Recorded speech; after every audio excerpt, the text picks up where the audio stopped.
Di balik hamparan hutan, saudara, yang hijau dan juga perbukitan di Kecamatan Porehu, Kabupaten Kolaka Utara, Sulawesi Tenggara, tersembunyi sebuah keajaiban alam yang dikenal dengan sebutan air terjun pelangi. Seperti apa pesonanya, kami hadirkan usai jeda.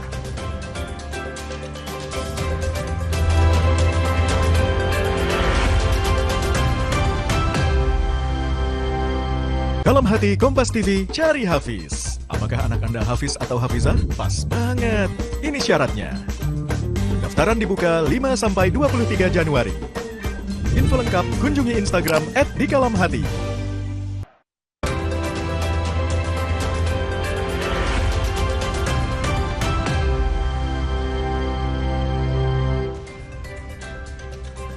Keindahan alam Sulawesi Tenggara memang tidak ada habisnya jika dieksplorasi.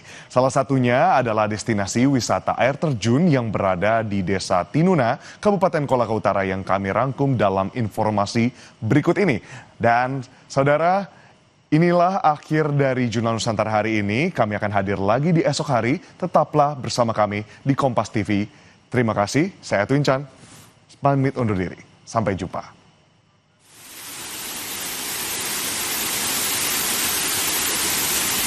Menakjubkan, kata itu cukup mewakili untuk menggambarkan keindahan destinasi wisata air terjun Pelangi.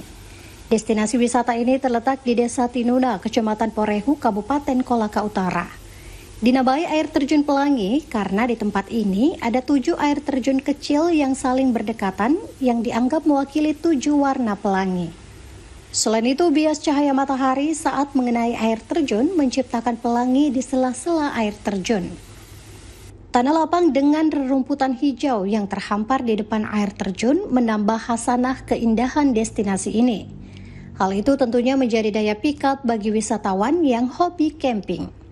Ditambah lagi bebatuan cadas di tengah tanah lapang yang berdiri kokoh menyempurnakan keindahan destinasi wisata satu ini. Air terjun Pelangi yang terletak di Desa Tinuna ini bisa diakses dengan waktu kurang lebih 2 jam dari kota Lasosua, ibu kota Kabupaten Kolaka Utara. Aksesnya tidak begitu sulit, bisa dijangkau dengan kendaraan roda 2 maupun roda 4. Rasa lelah dalam perjalanan akan terbayarkan ketika sampai di destinasi ini. Airnya yang segar akan membuat tubuh yang lelah menjadi segar kembali. Harapan saya ke depannya tempat wisata ini ya semoga lebih bagus lagi. Fasilitasnya dilengkapi begitu nah. Jadi ada kebutuhan pengunjung bisa terbayar, maksudnya sudah ada yang disediakan di sini juga. Pengunjung ke sini jika Anda ingin datang ke sini hanya sekadar membuang sampah atau mengotori tempat seperti ini, tolong Anda tidak usah ke sini. Kalau Anda mau datang ke sini untuk refreshing, menghilangkan penat, silahkan ke sini. Untuk masuk ke destinasi wisata ini, pengunjung hanya mengeluarkan biaya perawatan kebersihan serta untuk menjaga kendaraan sebesar Rp5.000. Kontributor Musakir Asis, Kompas TV Kolaka Utara, Sulawesi